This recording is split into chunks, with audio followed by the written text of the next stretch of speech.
Hey friends, welcome back. Today's video is looking at what happens in a typical one-to-one somatic coaching session. So they can vary depending on the person coming and their needs. So this is a general overview based on a few clients that I've worked with in the past, and it is anonymous, obviously, but it's not an exact. This is just like a typical session, what you might expect. So initially, when I first start working with a client, and it's not just one session, it's ongoing, but actually getting to know the client. Where are they in their life? Like, what is happening for them in their life? What is their family situation? What is their health like? What is their work situation? Do they have children? Do they, what are they coming to somatic coaching for? What is impacting them? What obstacles do they face? What is the system within which they live? What's their background, their culture, their identity, and how do they want to feel? So there is generally, people are coming because they feel like there's something missing or there's something wrong. Now, a big part of this work is reminding people that they're not broken. There is nothing wrong. A lot of the time it's, it might be these big emotions that we don't know how to deal with, like anxiety, for example, and it's needing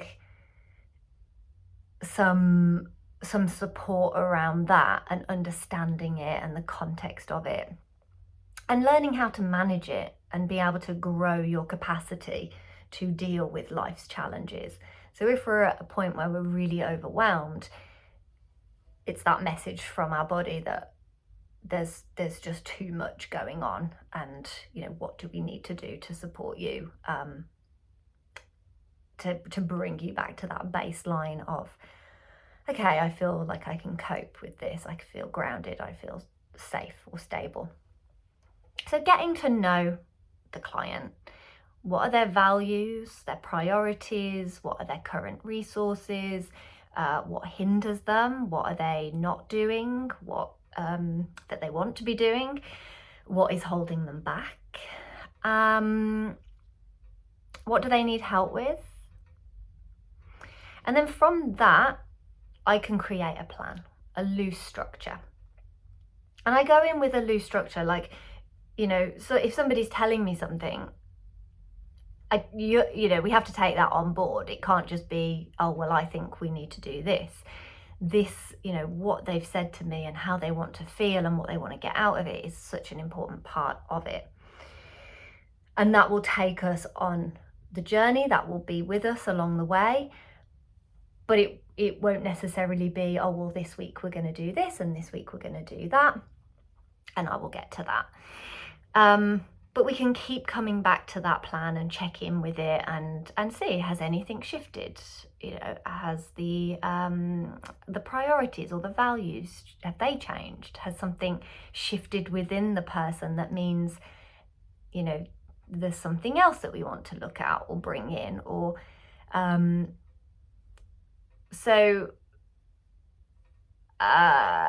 and this will depend on what is happening.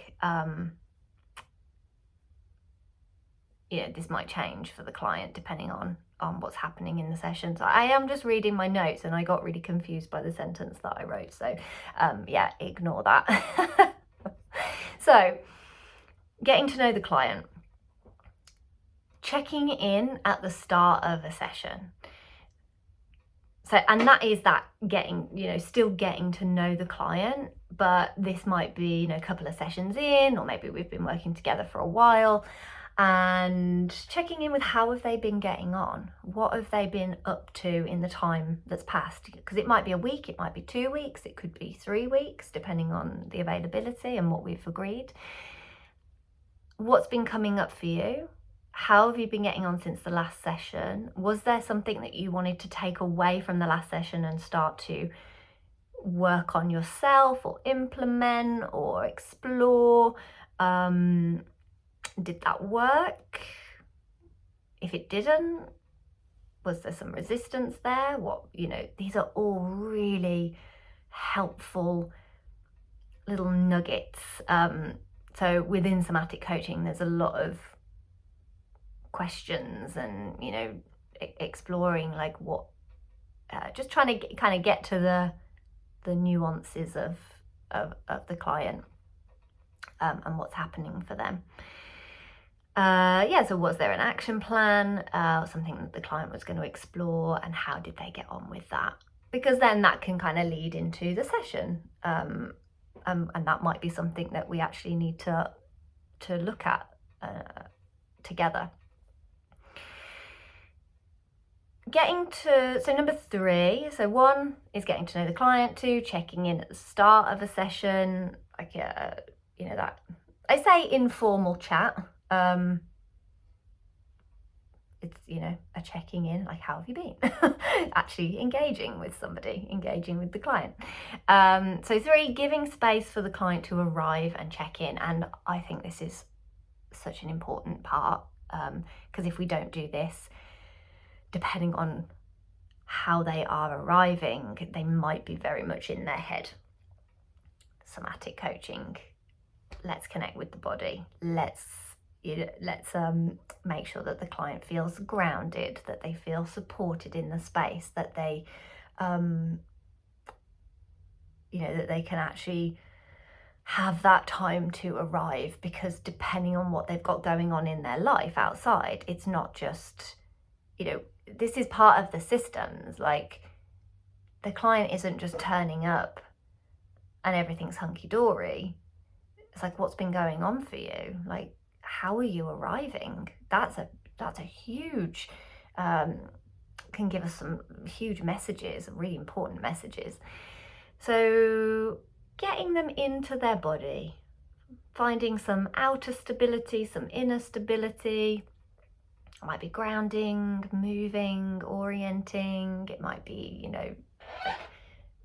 recognizing that you are here, that just giving them space to actually be. From that check-in,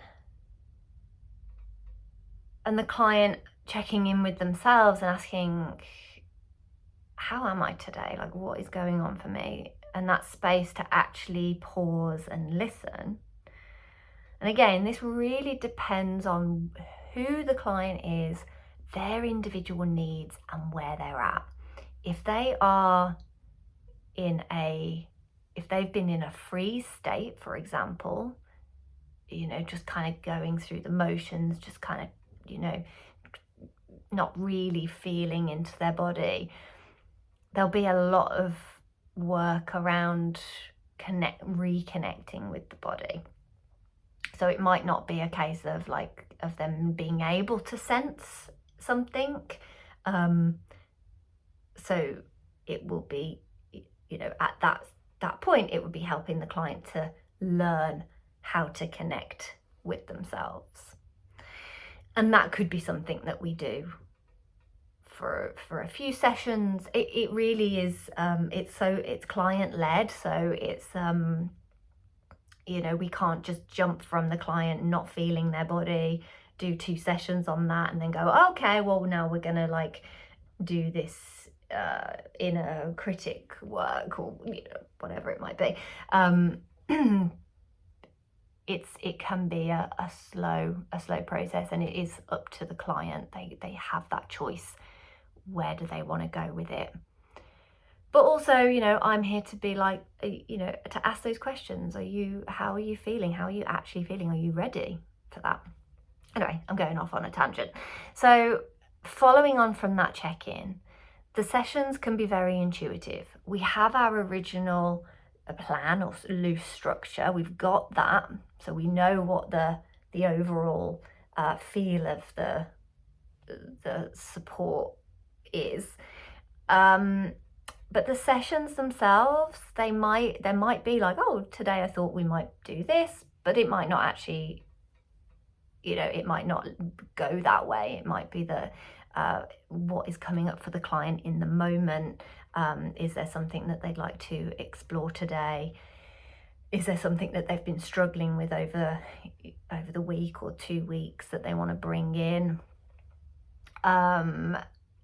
And this could be some work around fears, around anxiety, and the educational aspect around what's happening in the body and the nervous system.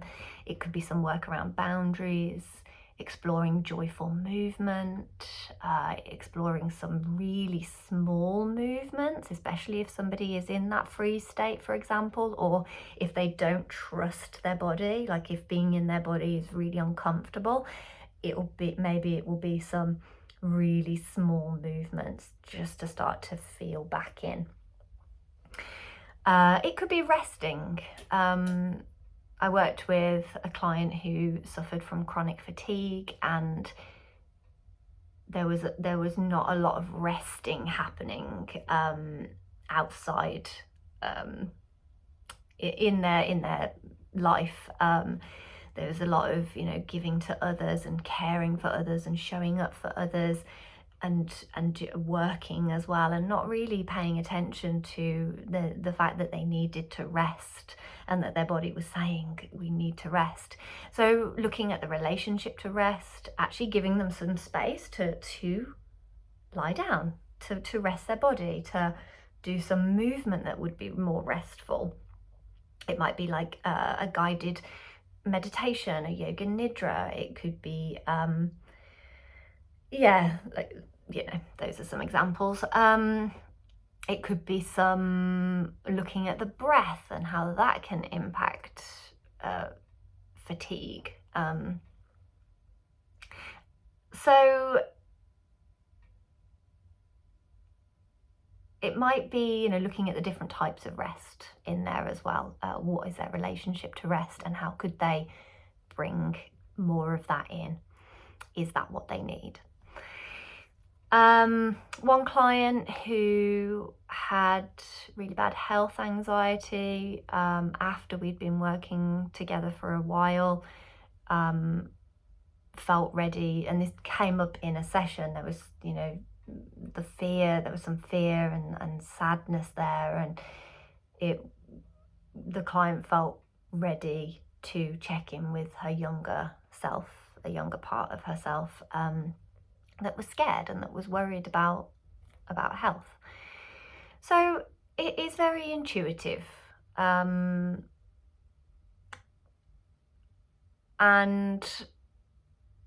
that is what I really love about this work, that it isn't prescriptive, that it isn't based on what I think you need. Yes, I've got ideas, but it's really led by the client, and I'm here to hold that container and hold that client and witness that client. A lot of the time it is about actually listening and witnessing and not trying to fix everything all the time. I'm there to provide ideas and suggestions, and it's a collaborative effort, because I don't know you. I get to know you as much as I can, but there's only so much that I can do depending on how much a client tells me. So if we can work together, if we can collaborate, if we can, if a client can share with me, and it's about building trust. You've got to get to a point where they feel where they trust me, and they feel safe enough to share, because it can be very vulnerable.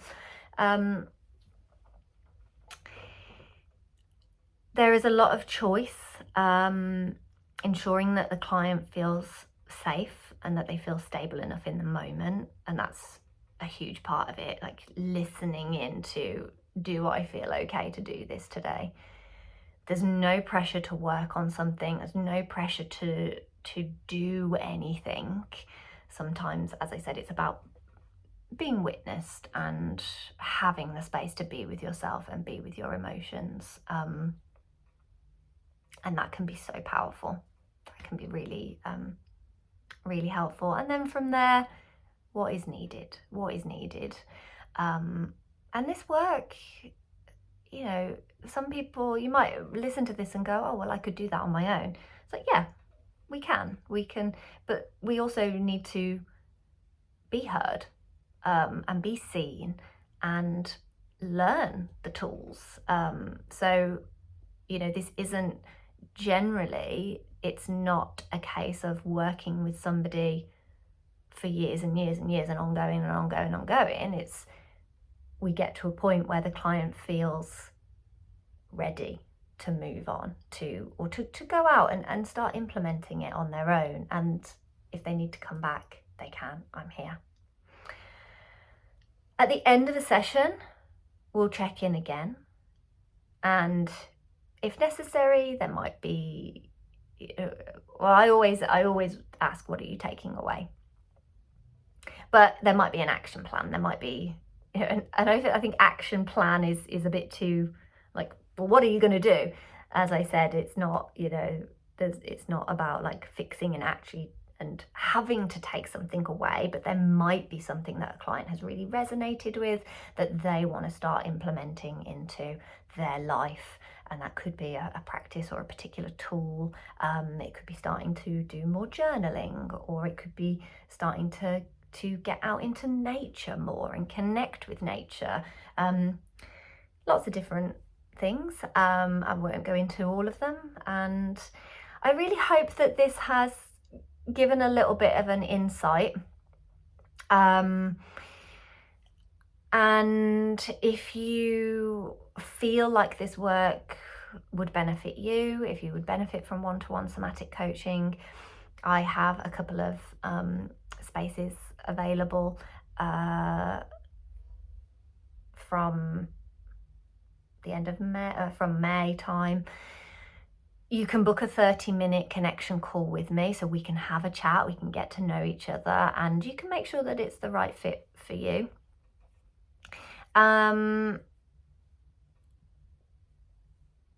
At the end of March, so on the 29th of March, I've got a free taster called Somatic Reset Ritual. That's happening UK time, 10 a.m. till 11:30. I will link the details below, but it's a mini coaching session to help people who maybe feel a bit overwhelmed by everything that they need to do, maybe and aren't sure kind of what to focus on, which direction. So it's about providing a space for people to come and get a little bit of clarity, to actually tune into their bodies and go, what do I need? What do I need? What do I want to work on for the month ahead? So it's a bit of goal setting or intention setting. There's some accountability in there as well, because, you know, I'm there, you know, whoever else is there in the community, you can check in, and if there's been any obstacles or anything, any resistance, we can check in with that if people feel comfortable to share. So it's like that mini coaching session. I want to run it monthly. I would love for it to be a monthly thing where we meet up and yeah, kind of get into a rhythm of like, how did the month go? What do I want for the month coming? Yeah, so I'll link that below. 29th of March 2025. And yeah, I hope this helps. I'd love to hear from you. Drop a comment, send me a message, and take care, everybody. Bye.